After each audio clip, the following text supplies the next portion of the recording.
Ya, jadi yang saudara butuhkan itu tinggal syahadat aja. Syahadat, habis itu belajar Islam, perdalam Islam, habis itu ibadahnya juga. Kalau misalnya masih takut diketahui oleh orang tua, ya sudah, sembunyi-sembunyi aja dulu, pelan-pelan. Saya udah belajar sih tentang gerak-gerak sholat, cuman belum praktek Bang Zuma karena rumah saya kecil, saya bingung mau prakteknya di mana, itu seperti itu. Cuman baru belajar wudhu, bacaannya juga sama sholatnya. Memang saya belum syahadat, tapi nggak tahu hati saya kok seolah-olah saya sudah syahadat, itu nggak tahu gimana itu loh. يا هدي يا بشير يا طبيبي دعبي الله خير خلق جميعا له أعلى المناسب والمراتب صلاة الله سبحان الله. Bismillahirrahmanirrahim. Assalamualaikum warahmatullahi wabarakatuh. Kaum muslimin yang dirahmati Allah, semoga Allah senantiasa curahkan segala rahmat, segala nikmat yang berkepanjangan dan tiada berhujung dari dunia hingga akhirat, insyaallah. Dan Allah pun kumpulkan kita para kaum muslimin di bawah naungan aras Allah beserta para nabi, beserta para orang-orang yang Allah kasih, Allah sayangi, Allah cinta, insyaallah di bawah naungan aras Allah kelak di mana tiada naungan selain daripada naungannya, insyaallah. Amin amin Allahumma amin. Kaum muslimin, pada kesempatan pagi hari ini saya akan mengunggah sebuah video di mana video ini mengisahkan tentang bagaimana Akhi Zuma ya didatangi oleh orang-orang yang hendak bermualaf ya. Jadi banyak sekali oleh karena perdebatan Akhi Zuma ini yang pada akhirnya membawa orang-orang yang dahulunya bukan Islam, mereka memeluk Islam, meninggalkan kekafirannya dan menjadi seorang muslim sebagai jalan agama keselamatannya. Baik, demikian kaum muslimin videonya. Jadi buat kita, buat kawan-kawan terutama yang menguasai ranah hukum, dan kemudian ada beberapa mungkin kita kawan-kawan kita juga banyak yang ahli IT, bahwa pencemaran nama baik itu bisa kita counter balik sih sebenarnya. Jadi saya hanya menyatakan bahwa dari syarat pendirian perguruan tinggi swasta, STT segala macam kan sudah ada aturan mainnya ya kan, baik dari Kementerian Agama maupun dari PDDikti. Kemudian syarat-syarat penyewaan domain dan hosting juga kan ada syaratnya. Termasuk di sana kan dilampirkan juga nanti KTP penanggung jawab, SK pendirian lembaga, akte notaris, semuanya itu kan harus ada sewaktu kita akan mendaftarkan domain, apalagi domain yang di bawah kementerian ya. ACID itu kan akademi yang sudah resmi ya. Kalau di bawah ada yang namanya Ferry yang mau login, naikin ya, naikin. Oke. Ferry. Oke. Rimba Raya, tolong itu punggungnya itu gimana itu? Bang Ferry di sini tadi mencari Bang Juma, ingin yang namanya melakukan prosesi syahadat. Ini Bang Jumanya ada. Silakan tanyakan. Sebenarnya pertanyaan Bang Ferry tadi itu pun mudah bisa Dewa jawab. Tetapi karena Bang Ferry menginginkan jawabannya dari Bang Juma, ya sudah, silakan tanyakan kepada Bang Juma. Silakan Bang. Salam kenal Bang Ferry.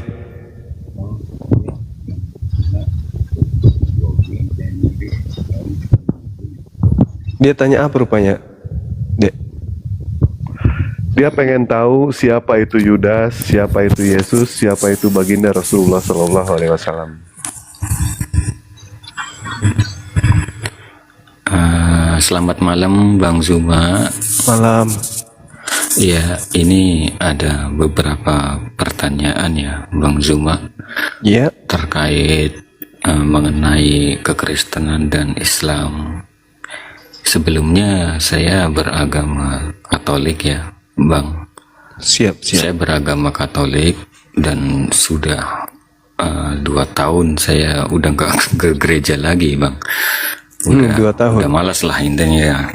Dan Iya, secara sembunyi-sembunyi saya mempelajari Al-Quran Bang, karena nggak ada yang ngajarin saya ya. Terkait jujur saja dari iman Kristen itu kan orangnya ego, orangnya itu gengsi gitu kan. Sementara teman saya ngajarin saya itu ngasih video dari Syekh Ahmad Didat kalau nggak salah itu. Akhirnya saya mulai mempelajari Islam dan Al-Quran. Hanya saja saya punya pertanyaan-pertanyaan Bang Zuma, unek-unek dalam hati saya itu seperti itu Bang Zuma. Siap. Mengenai penyaliban ya Bang Zuma. Oke. Dari Al-Quran saya baca itu dikatakan diserupakan, tidak disebutkan siapa oknumnya, baik Yudas ataupun siapa. Itu seperti itu. Tetapi dalam Bible itu yang disalib itu Yesus. Kenapa saya berani bilang seperti itu? Satu, setelah disalib Yesus dimakamkan, lalu dia bangkit, lalu dia bertemu dengan Maria Magdalena, itu Yesus bukan Yudas. Dan dia menemui murid-muridnya setelah 3 hari 3 malam itu di ruang atas bertemu murid-murid, itu Yesus bukan Yudas. Dan dia minta ikan goreng juga madu, itu pun Yesus bukan Yudas. Jadi saya bingung itu seperti itu. Sementara saya setuju dengan Bang Zuma bahwasannya Yesus memang tidak mati, mungkin disalib tapi tidak mati, itu seperti itu. Ini pemikiran saya Bang Zuma, karena dalam Bible sendiri dijelaskan bahwasannya tubuh yang bangkit itu roh, bukan jasad. Sementara Yesus bangkit, dia bawa jasad, bahkan minta ikan goreng dan madu. Sementara dari penjelasan-penjelasan Bang Zuma selama ini saya dengarkan, itu mengacu pada Yudas Iskariot. Itu bagaimana Bang Zuma? Sebenarnya itu bagaimana, saya dalam kebingungan itu seperti itu. Terima kasih. Oke, baik. Jadi yang pertama, kita harus melihat dari aspek secara menyeluruh. Iya. Di dalam Al-Quran banyak kemudian ayat-ayat yang menjadi penjelas dari keadaan yang terjadi pada masa lampau sebelum Al-Quran itu diwahyukan. Al-Quran datang menjelaskan keadaan pada masa yang terjadi pada masa lampau. Iya. Seperti misalnya di dalam surah Al-Baqarah ayat 75, A'udzubillahi minasyaitonirrajim. Afatatma'una ayyu'minu lakum wa qad kana fariqum minhum yasma'una kalam Allah summa yuharrifuna min ba'di ma aqalu wa hum ya'lamun. Apakah kamu masih mengharapkan mereka akan percaya kepadamu, padahal segolongan dari mereka mendengarkan firman Allah lalu mereka mengubahnya setelah mereka memahaminya sedang mereka mengetahui. Ini ayat suci Al-Quran yang menjadi pedoman kami umat Islam di dalam memandang keberadaan dan adanya informasi-informasi yang termaktub di dalam Bible. Nah, Iya. pada kesimpulannya kemudian, informasi yang ada di tengah-tengah kita yang didatangkan kemudian dari Barat, itu dibawa oleh orang Barat dan bukan dibawa oleh orang Timur Tengah yang menjadi keturunan orang-orang Yahudi, di mana kakek mereka adalah orang yang menyaksikan keadaan yang terjadi terhadap penyaliban. Buku ini kemudian hadir. Misalnya Markus ditulis tahun 60-an, 64 sampai 67.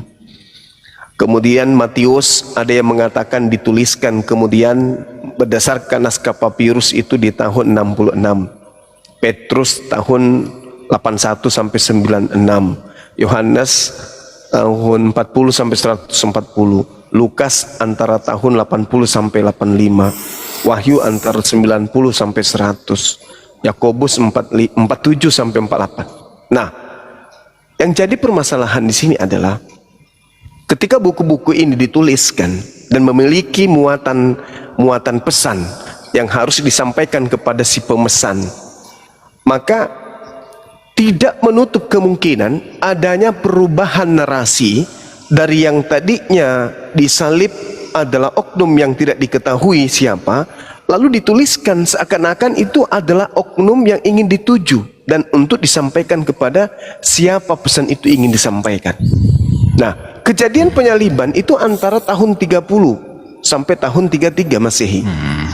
Tulisan-tulisan yang dibentuk kemudian itu muncul beberapa puluh tahun dan punya kekuatan, di mana kekuatan yang melatar belakangi penulisan buku-buku ini adalah penguasa pada kala itu. Bukan ditulis untuk murid-murid Yesus, itu dulu. Surat Paulus ditulis bukan untuk murid-murid yang ada di tengah-tengah Yesus tadinya. Begitu juga Lukas, Markus, Matius tidak ditulis untuk orang-orang yang ada di situ, tetapi dituliskan untuk disebarkan ke barat. Jadi bagaimana kita bisa mengetahui bahwa cerita itu adalah sesuai dengan fakta sejarah atau fakta yang ada, histori yang ada? Ada legitimasi dari Yesus barangkali? Ternyata tak ada. Jadi kalau tak ada legitimasi dari Yesus tentang cerita-cerita yang ada dalam buku ini, lalu landasan kita untuk menilai ini betul itu apa? Misalnya nih, kita ngambil cerita di dalam kitab yang ada di tengah-tengah saudara. Dikatakan bahwa yang digantung itu adalah orang yang dikutuk. Nah, muncul pertanyaan saya sebagai muslim, ketika Al-Quran saya kemudian menyatakan bahwa Nabi kami tidak disalibkan, tapi diangkat ke langit. Lalu kemudian dikatakan bahwasanya yang disalibkan itu adalah Yesus, dan itu adalah orang yang terkutuk. Wajar saja kalau saya bertanya, apa yang Nabi saya lakukan sampai dia dikutuk di atas pohon salib? Ada nggak orang Kristen yang mampu menjawab? Ada, banyak. Mereka berlomba-lomba akan menjawab. Apa jawabannya? Yesus disalib bukan karena ada dosa. Lalu, tapi karena untuk nebus dosa-dosa kami. Coba. Dari mana konsep ini muncul? Konsepnya penyaliban dulu, baru ditanamkan konsep. Bukan ada konsep lebih awal, lalu kemudian digenapi konsep itu. Nah, contoh misalnya, di kalangan orang Yahudi, konsep penebusan dosa itu menggunakan hewan. Yesus disalib, cocok tidak? Tidak cocok. Tapi ketika diambil dari data-data abad keempat, dosa ditebus dengan darah Yesus, cocok tidak? Cocok. Artinya tinggal dibuat aja kecocokannya, lalu dipercaya, sudah selesai. Tapi apakah itu betul adanya? Nah, itu yang pertama. Yang kedua, hadirkan seorang Kristen kepada kami, kepada saya nih. Saya ingin mencari benang merah dari kebenaran informasi yang ada dalam Bible. Di dalam Lukas, misalnya dalam Markus 16 nomor 12. Lalu Yesus menampakkan diri dalam bentuk wajah yang lain kepada kedua muridnya. Pertanyaan saya, dari mana Markus tahu kalau itu adalah Yesus dalam rupa yang lain? Ada nggak orang Kristen yang mampu menjawab? Dari mana si Markus tahu kalau itu adalah Yesus dalam bentuk lain, dalam wajah yang lain? Ini penting untuk diketahui. Karena penulisnya ketika dia mengatakan, oh ini Yesus nih, tapi kok beda mukanya? Oh, dia tampil dengan muka yang lain. Nah, untuk mengetahui bahwa itu adalah benar, apa yang harus menjadi sandaran? Apa yang menjadi kemudian pijakan saya untuk mengaminkan itu? Kira-kira apa Bang? Menurut Bang Ferry itu apa? Markus mengetahui bahwa itu adalah Yesus, tapi dalam rupa yang lain. Ini Markus tahu kalau itu Yesus, itu dari mana?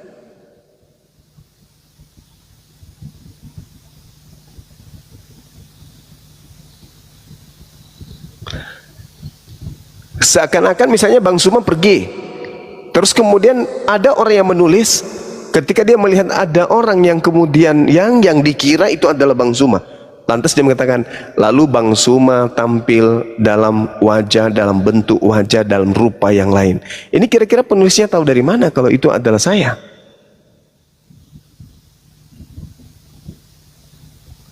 Sekonyong-konyong kemudian pembaca buku ini percaya tanpa mau meng-cross check bahwa itu betul adalah Yesus, tapi dalam bentuk wajah yang lain. Itu dari mana mereka tahu?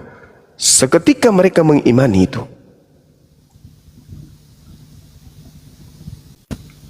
Ada nggak pengetahuan dari Kristen atau ada ilmu yang bisa saya baca, apa nama kitabnya, supaya saya paham bahwa Markus tahu ini adalah Yesus dalam rupa yang lain.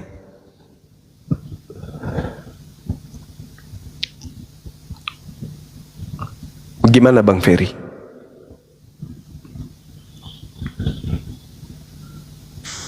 Markus tidak pernah ketemu Ferry, Yesus. dibuka mute-nya Bangku. Markus tidak pernah ketemu Yesus. Tidak pernah ketemu Yesus. Setahu. Oh, dari tadi saya jawab. Tahunya mic-nya mati ya. Iya, nggak kedengaran suara. Saya gaptek Bang Zuma, jadi nggak ngerti. TikTok ini baru ngerti. Jadi yang tadi Bang Zuma pertanyakan itu, kalau menurut saya mungkin Nggak keras sedikit suaranya, suaranya agak besar sedikit. Suaranya agak besar sedikit. tahu dari Paulus mungkin ya. Nah, Paulus juga bertemu dengan Yesus menurut pengakuan dia. Itu seperti itu. Nah, inilah yang menjadi kemudian jawaban-jawaban dari sejak dulu ketika kita berdialog. Sedangkan Yesus berkata, waspadalah kepada penyesat yang datang kepada kalian dengan memakai namaku, dan berkata, akulah dia, waktunya sudah dekat, jangan kamu percaya. Itu tertulis di dalam Lukas 21 nomor 8. Kalau kita percaya kepada Yesus, maka kita harus mengingat terus nasihat beliau itu. Kalau kita percaya, waspadalah kepada penyesat yang datang kepadamu dengan memakai namaku, dan berkata, akulah dia, waktunya sudah dekat, jangan kamu mengikuti, jangan kau percaya. Nah, kira-kira kalau kita percaya kepada Yesus nih, ada orang datang mengaku, bro, ya paman, saya bertemu dengan Yesus loh. Apa katanya? Akulah Yesus yang kau aniaya. Nah, menurut pesan Yesus, kita diminta untuk percaya orang ini atau tidak? Tidak. Tidak. Inilah yang terjadi terhadap murid-murid Yesus. Ketika Paulus datang mengabarkan, saya ketemu dengan gurumu, murid Yesus tidak percaya. Makanya orang-orang Yahudi tidak ada yang merasulkan Paulus sampai hari ini, kecuali mereka yang hidup di tengah-tengah bangsa asing. Nah, sedangkan orang-orang di luar, Roma, Yunani, percaya dengan ucapan Paulus. Dia ketemu dengan Yesus loh, termasuk saudara Kristen di Indonesia. Padahal nasihat Yesus, waspadalah kepada penyesat yang datang kepadamu dengan memakai namaku dan berkata, akulah dia. Kata Yesus, jangan kau percaya. Ya, kami umat Islam tidak percaya dong. Nah, orang Kristen malah yang percaya. Berarti orang Kristen tidak percaya kepada Yesus, tidak percaya kepada nasihat Yesus, malah percaya kepada orang yang datang mengaku-ngaku bertemu dengan Paulus. Nah, seperti itu Bang. Jadi yang jadi poin pijakan Bang Zuma yang bisa kita lihat gimana? Saya kurang paham. Suara saya yang putus-putus ya. Suara Ferry Gurunda kecil kali nggak kedengaran. Ferry suaranya besar sedikit, Ferry. Putus-putus juga aku dengar. Saya ngomongnya udah ngomongnya udah teriak malah sampai kampung sebelah bener. Halo? Yang besar sedikit Ferry, yang didekatin enggak.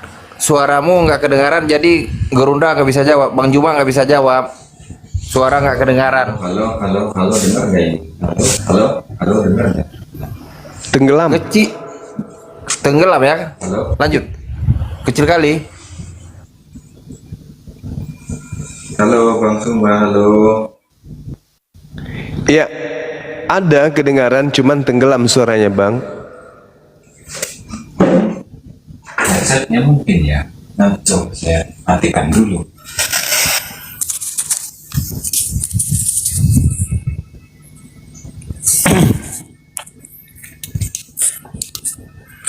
Halo Bang Zuma. Ya, Ini kedengeran nggak? mantap nih suaranya.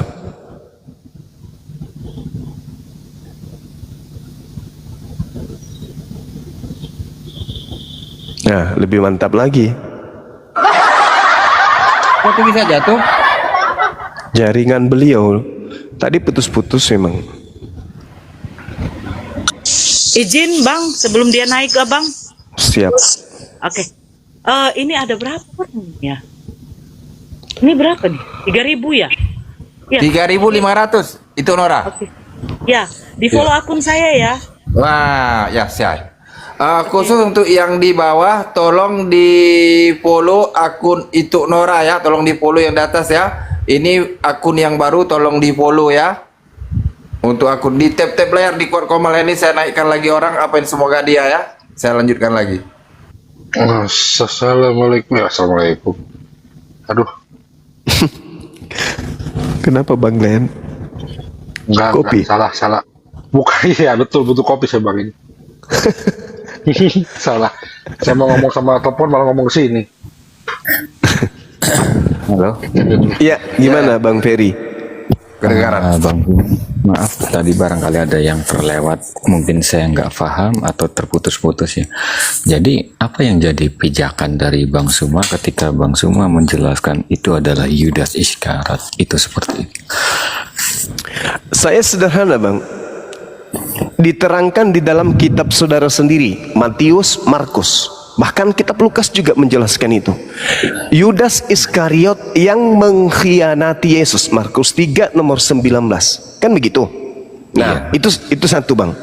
Kemudian Yesus berkata nih di dalam Lukas 24 nomor 44. Apa kata Yesus? Harus tergenapi tentang aku semua yang tertulis di dalam kitab Amsal. Iya. Nah, di dalam kitab Amsal 21 nomor 18, di situ Tuhan mengatakan bahwasanya Tuhan akan menyelamatkan kemudian. Siapa yang diselamatkan oleh Tuhan? Yesus. Ya, betul. Dikatakan di sana bahwa Tuhan akan menyelamatkan dan menjadikan kemudian pengkhianat ini sebagai ganti. Coba kita lihat di dalam Amsal 21. Apa yang dikatakan kemudian di sana? Orang fasik dipakai sebagai tebusan bagi orang benar, dan pengkhianat sebagai ganti orang yang jujur. Nah, di dalam kitab saudara Markus 3:19 yang berkhianat itu adalah Yudas. Lalu kemudian di Amsal pun dikatakan, Amsal 23 nomor 17, di situ diterangkan bahwasanya orang fasik itu adalah orang yang menerima suap. Amsal 23 nomor 17. Ya kan ya? Nah, di dalam Ulangan 27 nomor 25 Tuhan mengatakan apa? Terkutuklah orang yang makan suap. Yang dikutuk adalah orang yang makan suap. Sedangkan yang disalib itu adalah orang yang dikutuk. Iya. Lalu yang dikutuk antara Yesus dan Yudas siapa? Yudas. Saya berdiskusi dengan Bang Zuma, konsekuensinya saya harus jawab jujur, kata teman saya. Memang ya harus jujur, cuman harus dilandasi dengan kejujuran Bang Zuma. Saya juga nggak mau beriman dengan kebohongan. Benar sekali. Nah itu. Lama ini saya dengar perdebatan Bang Zuma, saya nonton tapi saya ikut jawab. Hanya dari iman saya itu mereka nggak jawab jujur, kalau saya jawab jujur. Ya, seperti itu. Nah itu dia masalahnya. Sedangkan pesan Yesus apa? Kasihilah Tuhanmu dengan akal budi.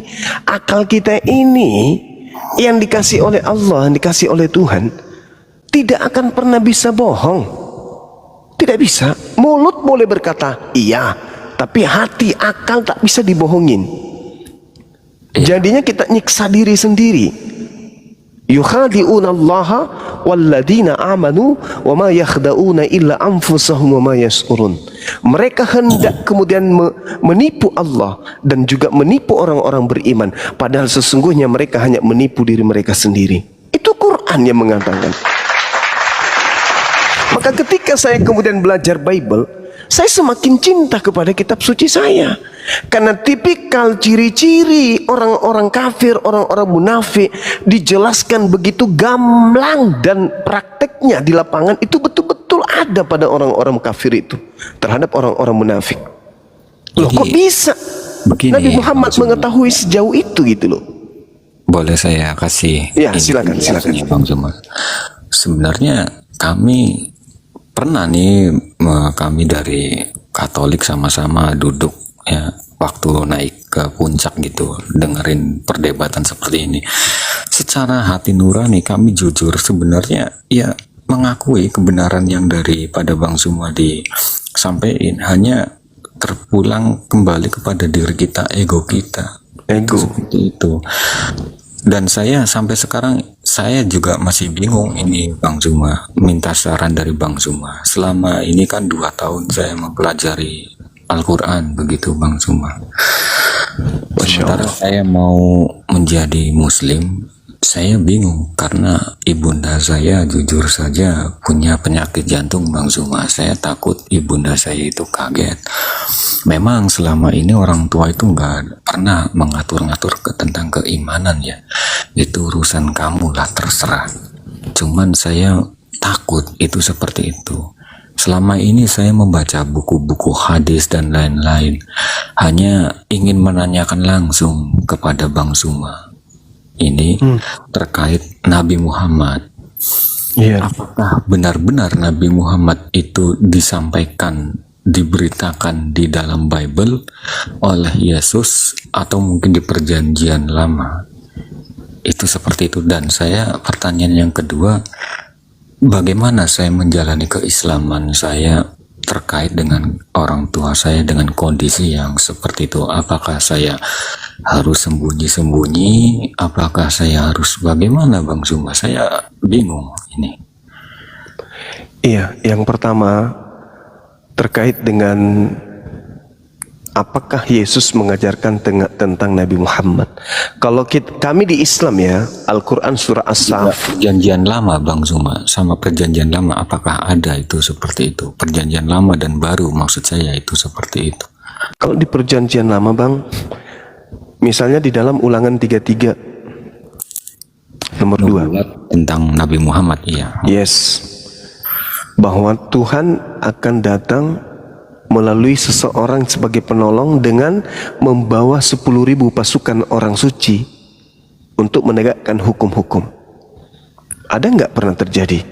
Mungkin dari raja-raja Yehuda kali, atau orang-orang Yahudi Israel yang pernah mengalami itu. Itu tak ada. Satu-satunya yang menggenapi itu adalah baginda Rasul Muhammad SAW. Beliau membawa pasukan 10.000 orang dari Madinah untuk menaklukkan kemudian kota Mekah. Beliau. Nah, inilah cikal bakal berdirinya API, Apologet Islam Indonesia. Ulangan 18 nomor 18, seorang nabi, aku akan menaruh firmanku di mulutnya sama seperti Musa. Musa menerima Taurat, semua dari mulutnya Musa. Nabi Muhammad menerima Al-Quran. Al-Quran ini semua dari mulut Nabi Muhammad. Iya. Nah, itu siapa kalau bukan beliau? Yesus. Lukas bukan dari mulut Yesus, Markus bukan dari mulut Yesus, apalagi surah-surah Paulus. Lalu yang sama seperti Musa siapa? Ya baginda Rasulullah Muhammad SAW. Siapa lagi? Itu di Perjanjian Lama. Di Perjanjian Baru, Yohanes 14 nomor 27, aku akan minta kepada Bapa agar Bapa mengutus seorang penolong lain. Seorang. Siapa yang diminta? Seorang ini. Baca Yohanes 16 nomor 7 sampai nomor 15. Jelas di situ. Beliau adalah baginda Rasul Muhammad SAW.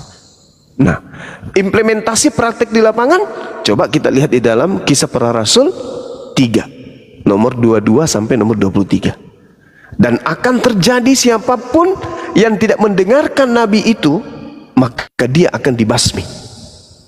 Berarti nabi yang datang ini adalah nabi yang gila untuk menegakkan hukum Tuhan. Akan terjadi siapapun yang tidak mendengarkan nabi itu akan dibasmi. Kenapa dibasmi? Ya karena dia membawa hukum Tuhan. Yang menolak hukum Tuhan, menentang hukum Tuhan akan dibasmi. EGP ini perintah dari langit. Nah itulah yang terjadi. Sama seperti Nabi Musa. Nah itu. Nah, terkait dengan orang tua, benar yang saudara saya lakukan, yang saudara katakan tadi. Apakah saya harus sembunyi? Ya, sembunyi. Kalau takut orang tua kita ada penyakit, lihat kondisinya nanti ke depan. Kalau misalnya sudah terlihat ada rasa aman untuk menyampaikan itu, jangan sampaikan aku sudah Islam. Katakan aja diskusi-diskusi ringan, bagaimana menurut ibu Islam ini, pandangan ibu seperti apa, ajak dia sharing. Kalau di keluarga saya itu nggak ada ya yang namanya membenci Islam atau bahas agama. Tapi kalau yang dari pastor saya itu gencar. Ini malah saya di WA banyak banget ini bang. Katanya saya kerasukan Yudas lah dan lain-lain. Seperti itu. Malah saya bilang, Pak Pastor, justru Yudas itu berjasa karena udah mengkhianatin Yesus, kan kita dosanya ditebus. Dia marah-marah. Iyalah. Artinya pahlawan daripada Kristen ini adalah pengkhianat. Jadi saya itu mempelajari Islam Bang Zuma itu gara-gara teman saya yang satu pondok itu berdiskusi kecil. Dia selama ini nggak pernah diskusi agama, hanya ketika saya merayakan hari kematian Yesus Kristus dia mengadakan diskusi dengan saya itu pribadi.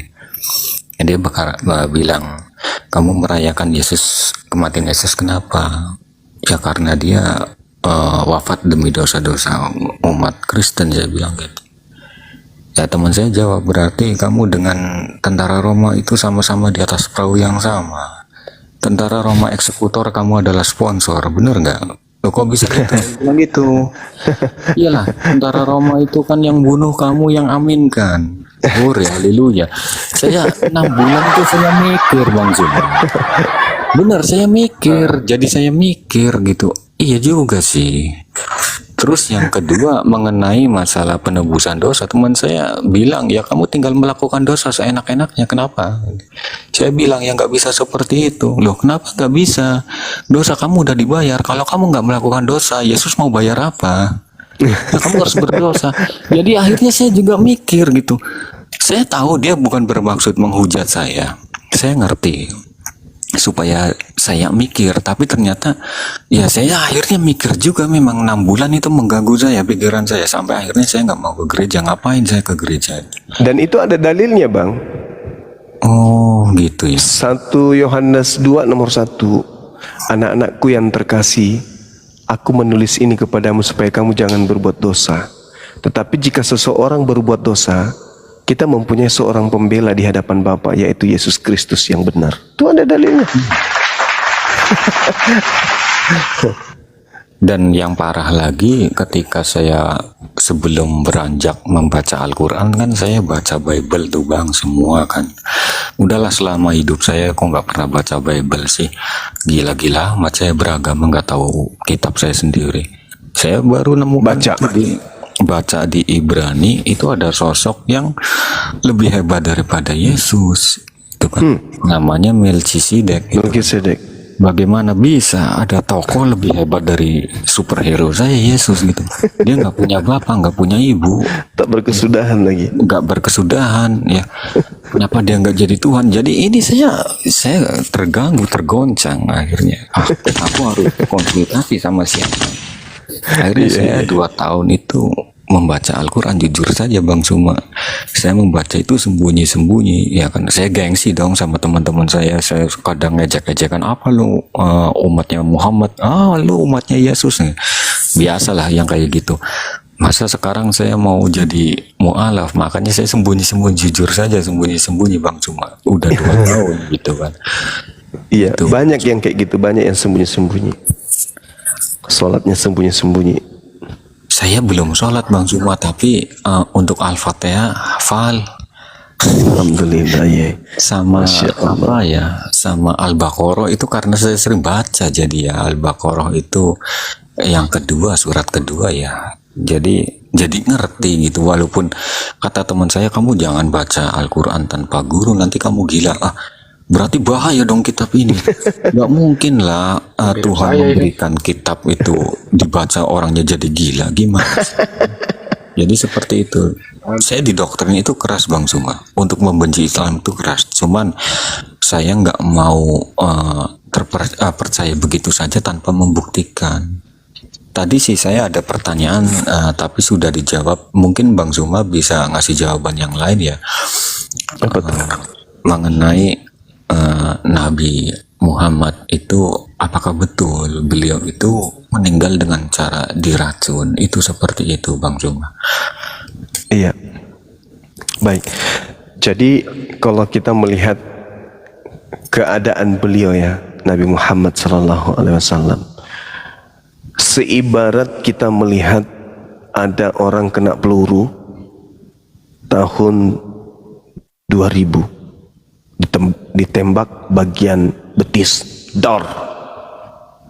Habis itu dibawa ke rumah sakit, pelurunya dicabut, dijahit.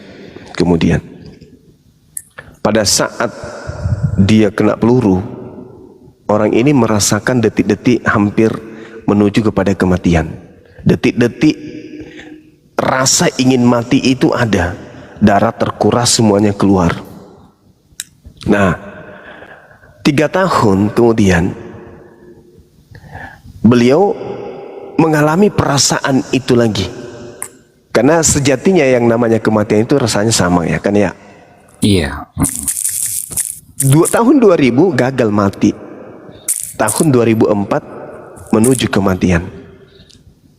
Sampai dia mengatakan kepada istrinya, "Mam, ya paman, aku kok rasa-rasanya seperti ingin mati ya. Perasaan itu muncul lagi pada saat pertama kena peluru. Ini saya seakan-akan mau mati. Benar-benar mati." Nah sekarang isunya orang ini mati karena kena tembakan atau gimana? Iya. Menurut saudara Ferry, orang ini mati karena tembakan atau apa? Tembakan. Tapi 4 tahun yang lalu, masa sih? Mungkin karena faktor lain ya. Sudah ajalnya dia meninggal. Cuman karena rasa kematian itu sama. Ada orang mati keselak biji nangka, ada yang mati karena rahangnya tidak bisa kembali habis tertawa. Ada, sama-sama mati itu rasanya sama, nggak ada bedanya. Maka Rasulullah ketika didatangkan lagi malaikat maut, dia mengatakan, aku merasakan seperti merasakan saat aku diracun pada perang Khaybar itu. Ya artinya detik-detik kematian itu kembali datang. Cuman pada saat dia diracun, temannya yang meninggal yang makan itu, yang makan bersamanya, dia pada saat itu nggak meninggal. Tapi rasa mau meninggal itu ada. Nah, ketika dia mau meninggal, rasa itu kembali datang. Sehingga dia mengatakan, saya kok merasakan saat-saat saya minum racun waktu itu ya. Ya karena memang kamu ini benar-benar kematian yang datang. Jadi beliau tidak mati karena diracun. Bukan. Bukan. Tapi karena memang sudah saatnya beliau pergi. Iya, itu seperti itu. 2 jawaban sudah saya dapat. Satu lagi Bang Zuma boleh ya? Siap. Iya. Jadi saya melihat Al-Quran itu surat At-Talaq ya, tentang perceraian ya Bang Zuma. Iya. Konon katanya Nabi Muhammad itu tidak pernah menceritakan mekanisme bagaimana caranya kamu menceraikan istri dan lain-lain. Tapi itu perintah dari Allah langsung menjelaskan mekanismenya. Karena kata teman saya yang di pondok itu memberitahu, kalau Nabi yang memberitahu berarti itu Nabi memberikan suri toladan menceraikan istrinya. Itu seperti itu. Tapi pada suatu hadis saya membaca Nabi Muhammad itu berkata, apabila istri kamu selingkuh dan lain-lain, maka ceraikanlah. Ini bukannya kontradiksi Bang Zuma. Maaf ini karena saya nggak tahu ya, jadi jangan dianggap pertanyaan saya ini apalah menyerang. Itu seperti saya benar-benar ingin tahu itu seperti itu. Ya, gimana hadisnya tadi? Kalau nggak salah di hadis Tarmizi, kalau nggak salah, saya bukunya ada sih.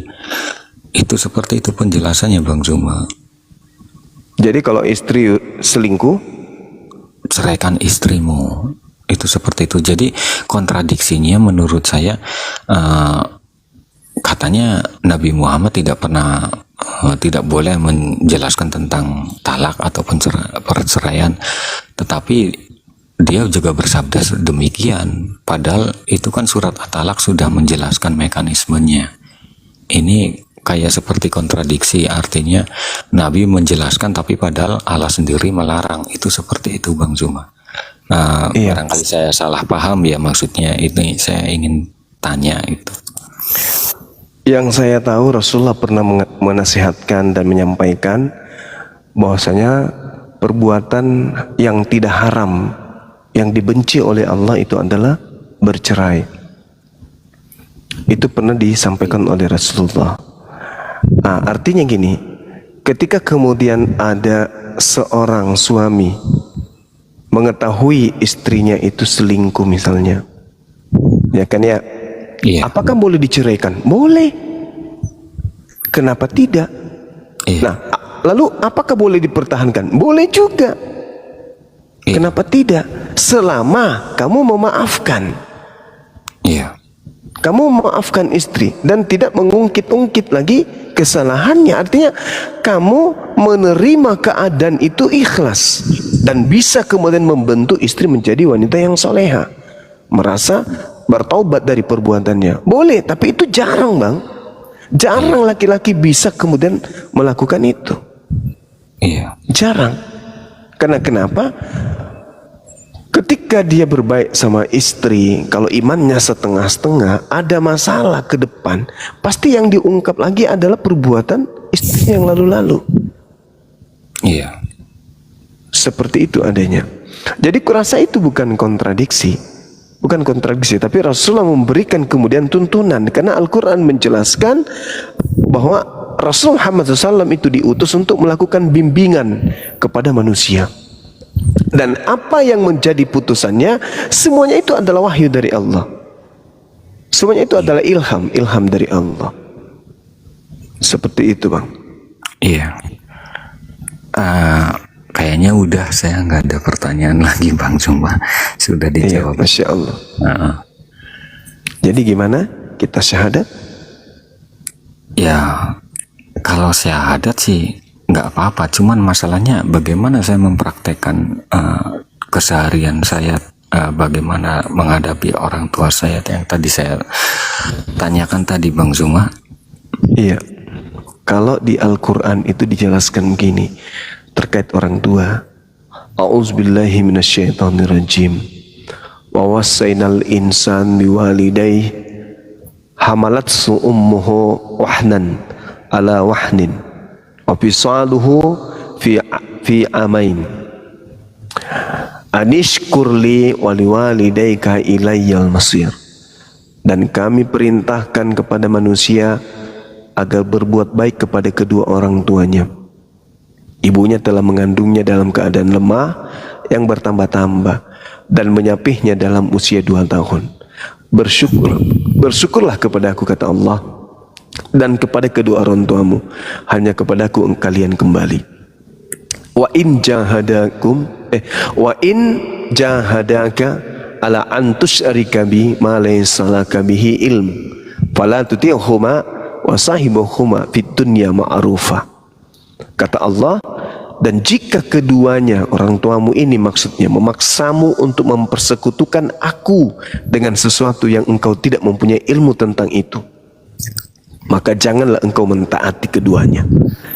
Dan Hiduplah bersama pergaulilah keduanya dengan cara yang baik. sayang. Ya, dan ikutilah apa yang orang dan ikutilah jalan orang yang kembali kepadaku. Artinya kita syahadat untuk mempersaksikan tiada Tuhan selain Allah. Adapun hubungan kita Saya kepada baca orang tua, surat itu tapi dalam bahasa Indonesia Bang Suma. Saya nggak bisa ngaji. Ya, Ada Masya Allah. memang ayat ilmu memang ada. Saya 2 Al-Quran tahun surah bolak-balik Luqman. saya bolak-balik baca terus gitu kan. iya Masya Allah. Kalau saya baca, saya selalu nggak kuat, mental saya nangis Bang Suma terkait dengan ancaman Allah tentang neraka, sementara saya itu pelaku dosa, sangat pelaku dosa. Itu seperti itu. Iya, Itu iya, seperti iya. itu. Tapi kan ketika kemudian sudah bersyahadat, artinya dosa-dosa yang lalu-lalu kemudian sudah diampuni oleh Allah, dihapuskan kemudian oleh Allah dosa-dosanya, lalu amal kebaikannya yang dulu-dulu itu masih tetap kemudian dicatat sebagai amal perbuatan, amal kebaikan. Saya mau tanya Bang Suma, Siap.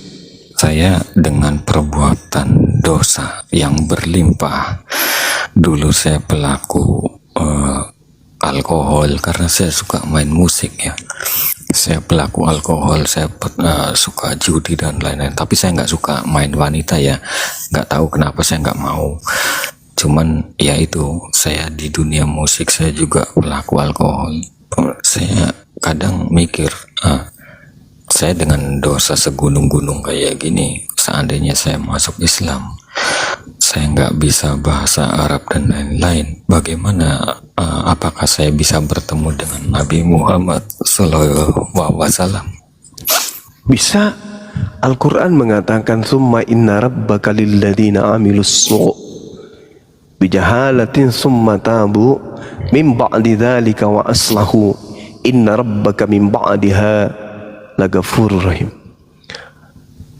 Kata Allah, sesungguhnya Tuhanmu mengampuni orang yang mengerjakan kesalahan karena kebodohannya, kemudian mereka baru taubat setelah itu dan memperbaiki dirinya. Sungguh Tuhanmu setelah itu benar-benar Maha Pengampun, Maha Penyayang.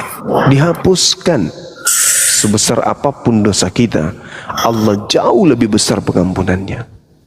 Jadi dihapuskan, yang penting kita benar-benar bertaubat lalu memperbaiki diri. Bagaimana saya bisa komunikasi sementara saya nggak tahu bahasa Arab, Bang Zuma?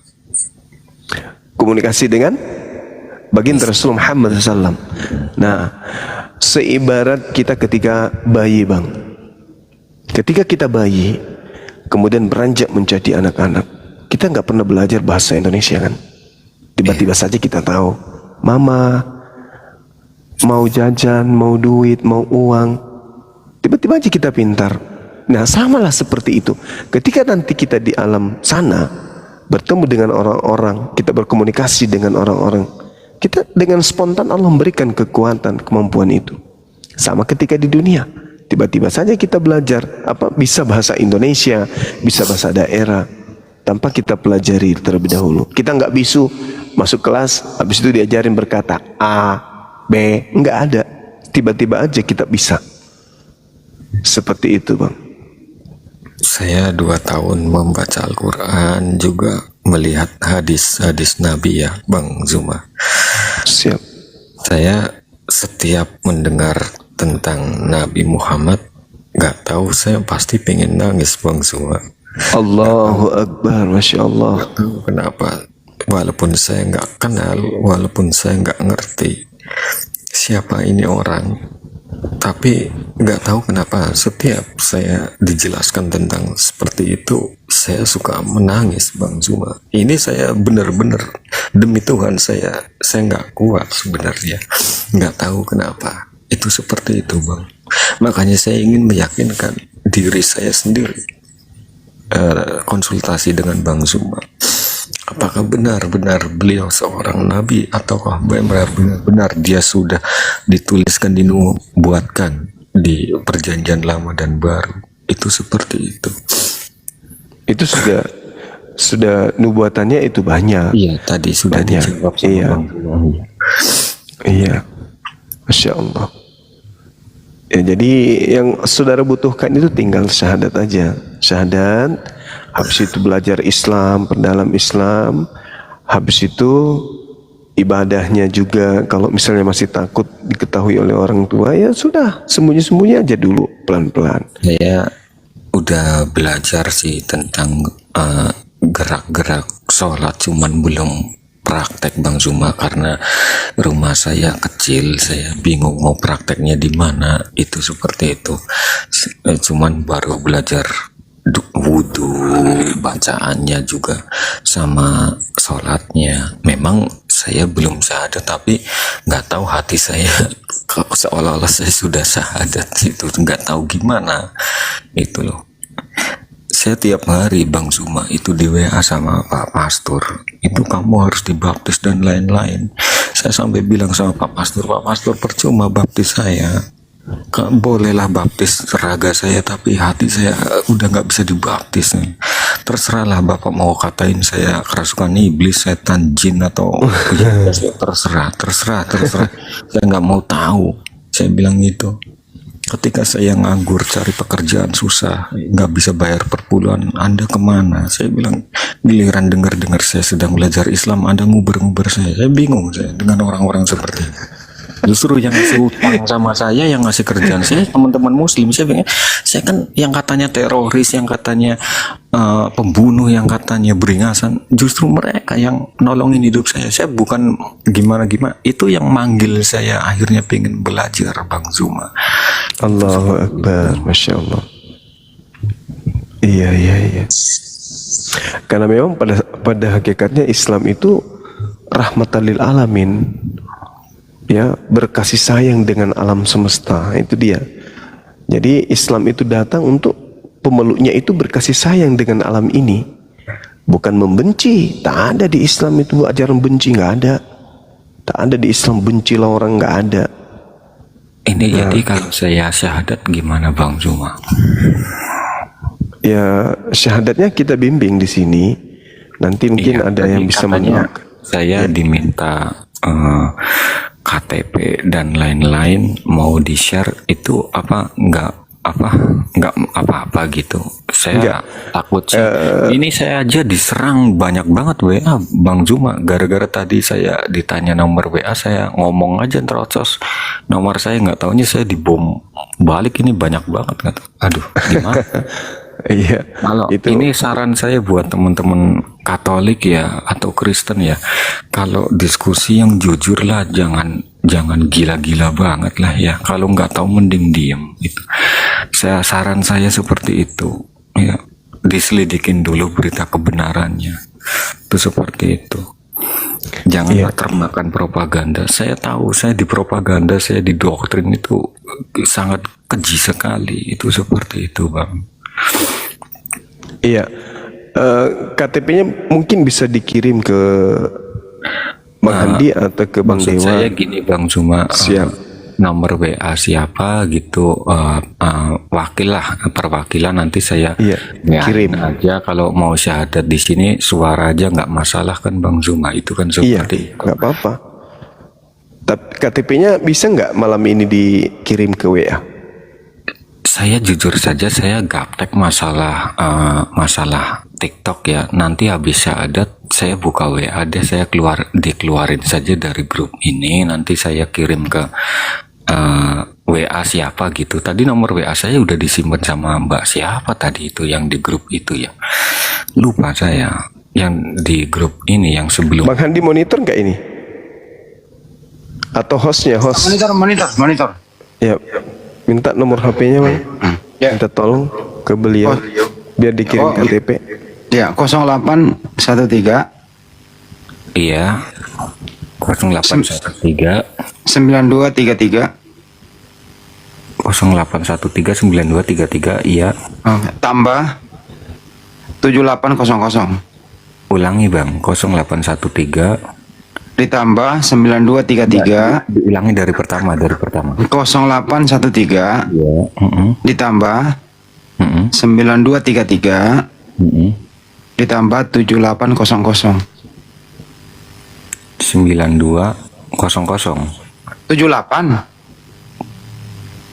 0813. Itu di bawah tuh Mas, dibaca tuh. Itu di bawah.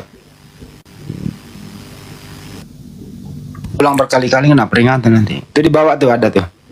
0813-9233-7800. Iya. Iya. Nama siapa ini Mas? Siapa ini? Andi itu ada. Nama saya itu.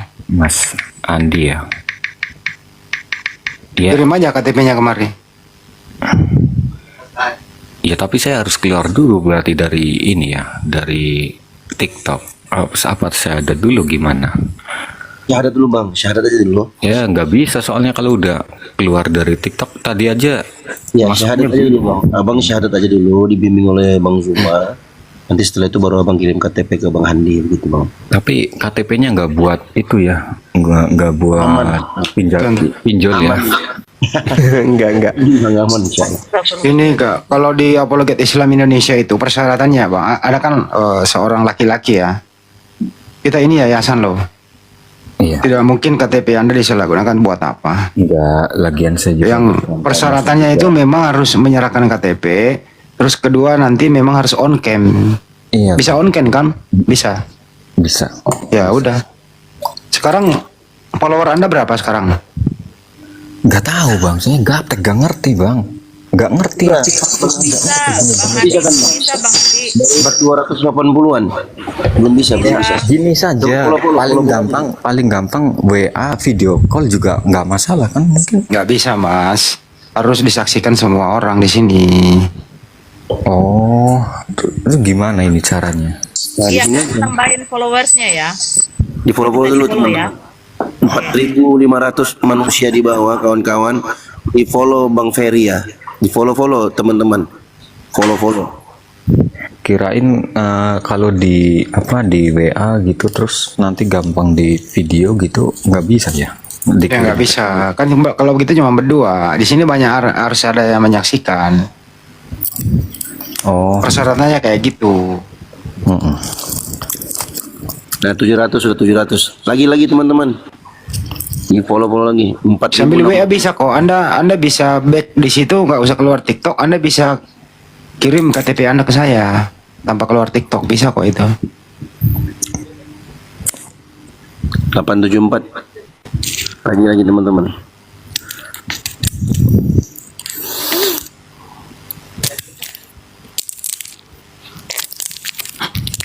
Bukan apanya, sekarang banyak modus Bang. Modus gimana bang? Ya pura-pura syahadat. Tidak ada administrasinya gitu. Don Kandago, Don. Bang Ferry bisa keluar dulu dari aplikasi, terus masuk lagi ke sini. Enggak, kalau modus itu manfaatnya apa? Pura-pura syahadat bang.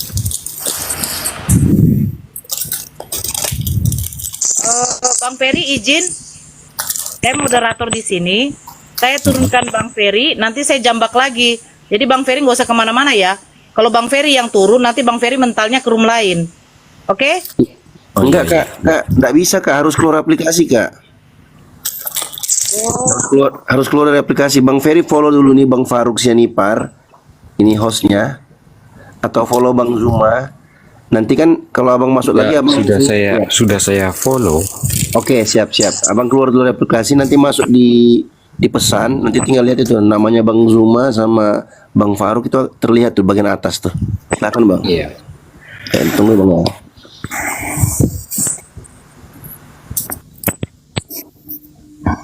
Ya, silakan turun abangku. Gimana turunnya? Saya nggak tahu caranya turun. Biasanya diturunin tadi. Oke, gini Bang, saya turunkan abang, tapi nanti abang keluar dari aplikasi dulu ya. Ngerti kan Bang? Iya. Nah, nanti baru masuk lagi, nanti langsung kelihatan kok siapa-siapa yang aktif. Iya. Kirim KTP-nya dulu kalau mau. Oke, sewaktu di Demikian tadi kaum muslimin ya, yang dimana orang-orang kafir meninggalkan kekafirannya yang pada akhirnya mereka hendak masuk Islam. Dan apa yang terjadi fenomena saat ini ya, kekristenan ini benar-benar hendak hengkang dari Nusantara ini nampaknya ya. Karena apa? Satu persatu ya, setiap hari ada saja orang-orang Kristen yang pada akhirnya masuk Islam. Namun belum pernah kita dengar ya ada orang Islam masuk Kristen. Ya mungkin ada, cuman satu dua lah mungkin ya, itu pun belum tentu setahun sekali gitu.